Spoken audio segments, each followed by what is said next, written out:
हिमाचल में जल्द दस्तक देगा मानसून। प्रदेश में 4 दिन भारी बारिश का yellow orange alert. Himachal Pradesh के कई हिस्सों में अगले 2 से 3 दिनों के दौरान दक्षिण पश्चिम मानसून के आगे बढ़ने के लिए परिस्थितियां अनुकूल हो रही हैं। राज्य में आगामी एक सप्ताह तक झमाझम बारिश होने का पूर्वानुमान है।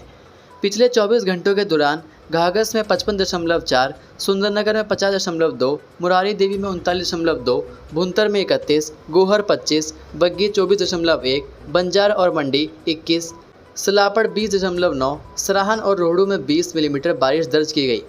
मौसम विज्ञान केंद्र शिमला के अनुसार 18 से 19 जून तक राज्य के कुछ स्थानों पर हल्की से मध्यम बारिश होने की संभावना है। 20 से 24 जून तक राज्य के कई स्थानों पर हल्की से मध्यम बारिश होगी।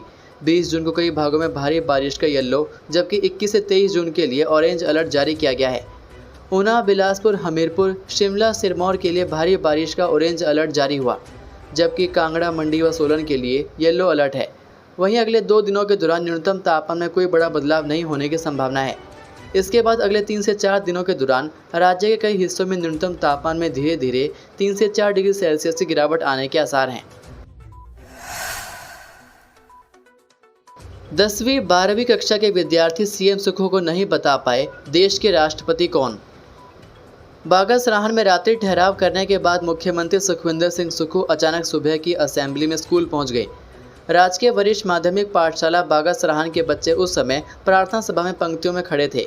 मुख्यमंत्री ने जब बच्चों से पूछा, भारत के राष्ट्रपति कौन है, यह जिन्हें मालूम है वे हाथ खड़ा करें, तो इस पर 10वीं से 12वीं कक्षा तक के बहुत से विद्यार्थी हाथ खड़ा नहीं कर पाए। इसके बाद एक छात्र ने भारत के राष्ट्रपति नरेंद्र मोदी बताए तो वह चौंक गए। फिर प्राइमरी के एक बच्चे को पूछा तो उसने फटाक से जवाब दिया। इसी तरह मुख्यमंत्री ने जब देश की राजधानी का नाम भी पूछा तो भी कई छात्र खामोश रहे। प्राइमरी के छात्र छात्राएं इसका जवाब ठीक से देते रहे। इस पर सीएम सुखविंदर सिंह सुक्खू ने प्राइमरी के शिक्षक की पीठ थपथपाई। मुख्यमंत्री ने हंसी ठिठोली करते हुए यह भी पूछा कि हिमाचल प्रदेश के मुख्यमंत्री कौन है, तो छोटे बच्चों ने मुस्कुराते हुए जवाब दिया, सुखविंदर सिंह सुक्खू। इस पर प्रधानाचार्य से बात करते हुए सीएम ने कहा कि यह दुर्भाग्यपूर्ण है कि छोटी कक्षाओं के बच्चों का सामान्य ज्ञान अच्छा है, जबकि बड़े बच्चों को यह मालूम ही नहीं है। ऐसे में ये बच्चे कैसे लक्ष्य प्राप्ति कर पाएंगे। उन्होंने प्रधानाचार्य को यह भी पूछा कि प्रिंसिपल का काम क्या होता है। इस पर प्रिंसिपल ने कहा कि यहाँ पर एक ही लेक्चरर है। इसके बाद मुख्यमंत्री ने कहा कि प्रधानाचार्य तय करें कि रोज़ इन बच्चों का आधे घंटे का जीके का टेस्ट हो। सीएम सुक्खू ने बच्चों को भी प्रोत्साहित किया कि कोई बात नहीं, सबको पहले पता नहीं होता है। उन्होंने कहा कि सरकार सिर्फ किताबों तक सीमित ज्ञान नहीं बल्कि बच्चों के सर्वांगीण विकास को प्राथमिकता दे रही है। इस दौरान मौजूद शिक्षकों, अभिभावकों और ग्रामीणों ने मुख्यमंत्री की इस संवेदनशील पहल की सराहना की और कहा कि इससे शिक्षा के प्रति बच्चों का उत्साह और आत्मविश्वास और भी बढ़ेगा। जर्मनी में लापता हुआ बिलासपुर के कंदरौर का आर्यन, परिजनों ने लगाई तलाश करने की गुहार। घुमारवीं उपमंडल की कंदरौर पंचायत का घुमारनी चौक निवासी आर्यन चंदेल, उम्र 23 वर्षीय, जर्मनी के म्यूनिख शहर में रहस्यमय परिस्थितियों में लापता हो गया। 15 जून से आर्यन का कोई सुराग नहीं मिला है। आर्यन म्यूनिख में MBA की पढ़ाई कर रहा है। 15 जून को फादर्स डे के मौके पर माता पिता से बातचीत की थी। भारतीय समय अनुसार दोपहर करीब 12 बजे आर्यन का फ़ोन आया, जिसमें उसने अपने पिता को फादर्स डे की शुभकामनाएं दी और मां से भी थोड़ी देर बात की। उसके बाद पिता ने कॉल बैक करने की कोशिश की, लेकिन कॉल कट गई। इसके बाद शाम 4 बजे आर्यन ने अपने चाचा से 30 सेकंड की वीडियो कॉल की, जिसमें वह झील में नहाता और बोटिंग करता नजर आया। परिजनों को मिली जानकारी के अनुसार आर्यन 2 अन्य दोस्तों के साथ झील में बोटिंग कर रहा था, जब अचानक मौसम खराब हुआ और तेज तूफान आया। इसी दौरान आर्यन झील में गिर गया और उसके बाद से लापता है। बताया जा रहा है कि वह तैरना जानता था, लेकिन झील के पास जंगल होने की वजह से अब तक उसका कोई पता नहीं चल पाया है। आर्यन के पिता विचित्र सिंह चंदेल ने बताया कि उन्होंने बुधवार को उपायुक्त और SP बिलासपुर से मुलाकात कर बेटी की तलाश के लिए केंद्र सरकार से मदद दिलाने की मांग की। इसके साथ ही वह भारतीय दूतावास से भी लगातार संपर्क में है। इस्तीफा देंगे मंत्री चंद्र कुमार, बेटे ने कहा, मंत्री बनकर क्या फ़ायदा। हिमाचल प्रदेश की सियासत में अब एक नई खिचड़ी पकने लगी है। कृषि मंत्री चंद्र कुमार के पुत्र और पूर्व मुख्य संसदीय सचिव नीरज भारती की एक फेसबुक पोस्ट ने हिमाचल की सियासत में तूफान ला दिया है, क्योंकि नीरज भारती का दावा है कि उनके पिता यानी कृषि मंत्री चंद्र कुमार चौधरी आज मंत्रिमंडल में अपने पद से इस्तीफा दे देंगे। उन्होंने बुधवार देर शाम 8 बजे के बाद फेसबुक पर की गई अपनी एक लाइन की पोस्ट में नीरज भारती ने लिखा है कि चौधरी चंद्र कुमार मंत्री पद से इस्तीफा देंगे। काम अगर दलालों के होंगे तो मंत्री बन के क्या फ़ायदा। वहीं नीरज भारती की पोस्ट पढ़ने के साथ ही सोशल मीडिया पर वायरल हो गया, जिस पर लोगों ने कई तरह के कमेंट किए। इसी पोस्ट पर कमेंट करते हुए एक शख्स ने लिखा है कि इसका मतलब सरकार अब चंद ही समय के मेहमान है। इसके अलावा एक अन्य शख्स लिखते हैं कि नहीं भाई जी, कृपया ऐसा मत बोलिए। आप और चौधरी साहब हिमाचल और हमारी शान है। अगर कुछ करना है तो मंत्री जी के स्टाफ को सुधारिए। वो आपकी और मंत्री जी की पीठ पीछे पता नहीं क्या कर रहे हैं। हालांकि अभी तक इस बारे में कृषि मंत्री चंद्र कुमार चौधरी की तरफ से कोई भी आधिकारिक बयान सामने नहीं आया है। गौर है कि नीरज भारती को सोशल मीडिया पर खासा एक्टिव रहने के कारण पूरे प्रदेश भर में जाना जाता है, जहां पर वो पार्टी विचारधारा से ऊपर उठकर अपने विचार रखते हैं, जिसके कारण कई बार उन्हें दिक्कतों का भी सामना करना पड़ा है। सरकारी जमीन पर ससुर का कब्जा, बहू की प्रधानगी गई, 6 साल तक चुनाव भी नहीं लड़ सकती। शिमला जिले के चिड़गांव क्षेत्र की पेखा पंचायत के प्रधान को पद से हटा दिया है। पंचायत प्रधान शर्मिला देवी अब 6 साल के लिए चुनाव नहीं लड़ सकेंगी। प्रधान के ससुर पर सरकारी भूमि पर अतिक्रमण करने के आरोप लगे थे। इसे लेकर एक महिला ने याचिका दायर की थी। अब डीसी अनुपम कश्यप ने प्रदेश पंचायतीराज अधिनियम 1994 के तहत निहित शक्तियों का निर्वहन करते हुए चिड़गांव तहसील की पंचायत पेखा की प्रधान शर्मिला देवी उर्फ रमीला देवी को पद से हटा दिया है। इसके साथ ही 6 साल के लिए पंचायत पदाधिकारी चुने जाने के लिए शर्मिला देवी को अयोग्य ठहराया है। इसके साथ निर्देश दिए हैं कि शर्मिला देवी पंचायत पेखा का कैश, रिकॉर्ड, स्टॉक, स्टाम्प और अन्य संबंधित दस्तावेज पंचायत सचिव पेखा के पास तत्काल प्रभाव से जमा करवाएं। सीएम सुक्खू के काफिले ने ये क्या कर दिया, 13 साल का बच्चा आईजीएमसी ले जाया गया। हिमाचल प्रदेश की राजधानी शिमला के संजौली से एक बेहद दुखद घटना सामने आई है, जहां मुख्यमंत्री सुखविंदर सिंह सुक्खू के काफिले की एक एस्कॉर्ट गाड़ी की चपेट में आने से 13 वर्षीय बच्चा घायल हो गया।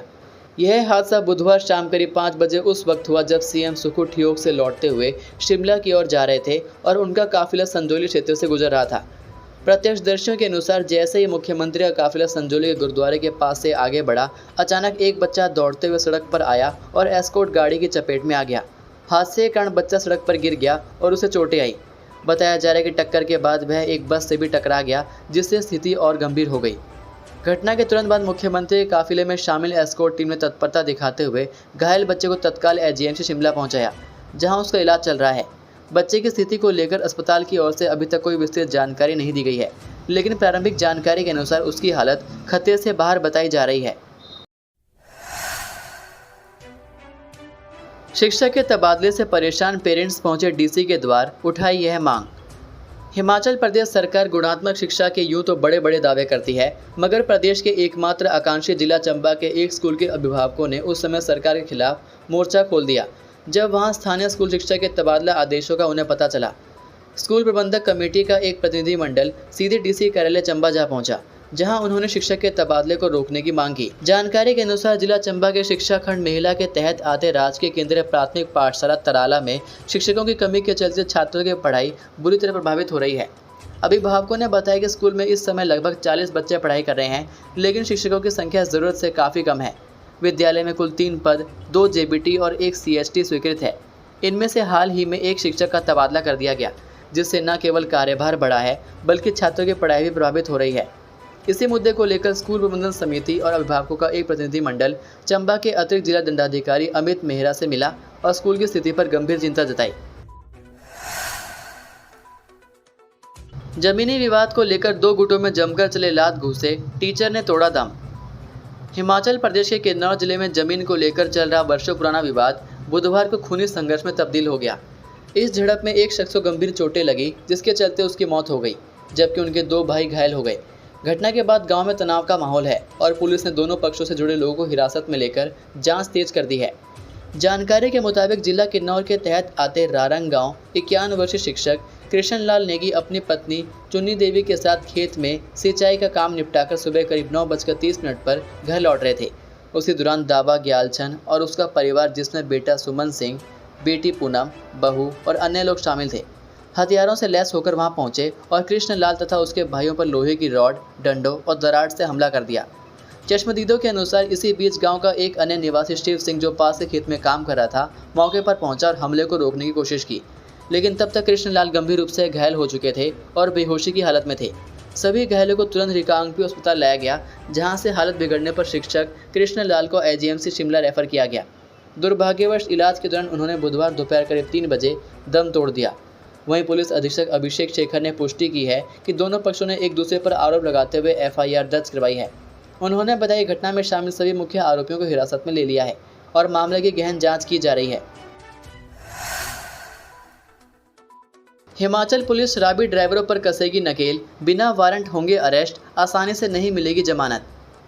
हिमाचल प्रदेश में अब शराब पीकर वाहन चलाने वालों के खिलाफ सख्त कार्रवाई होगी। प्रदेश पुलिस महानिदेशक अशोक तिवारी ने सभी जिला पुलिस अधीक्षकों को इस संबंध में स्पष्ट निर्देश जारी किए हैं। उन्होंने कहा है कि इस तरह के मामलों में पुलिस को तय मानक संचालन प्रक्रिया का पूरी गंभीरता से पालन करना होगा। जानकारी के अनुसार नई व्यवस्था के तहत यदि कोई व्यक्ति शराब के नशे में गाड़ी चलाते हुए पकड़ा जाता है तो मोटर वाहन अधिनियम 1988 की धारा 185 के तहत पुलिस अधिकारी को यह अधिकार होगा कि वह ऐसे व्यक्ति को मौके पर ही बिना किसी वारंट के गिरफ्तार कर सके। गिरफ्तारी के बाद पुलिस अधिकारी को अनिवार्य रूप से 2 घंटे के भीतर गिरफ्तार किए गए व्यक्ति को किसी पंजीकृत डॉक्टर के पास ले जाकर मेडिकल परीक्षण करवाना होगा। यह प्रक्रिया तय समय सीमा में पूरी करना आवश्यक होगा ताकि केस को कानूनी रूप से मजबूत बनाया जा सके। यदि किसी कारणवश पुलिस अधिकारी निर्धारित 2 घंटे के भीतर मेडिकल जांच नहीं करवा पाता है तो आरोपी को जमानत और बॉन्ड प्रस्तुत करने की शर्त पर छोड़ा जा सकता है।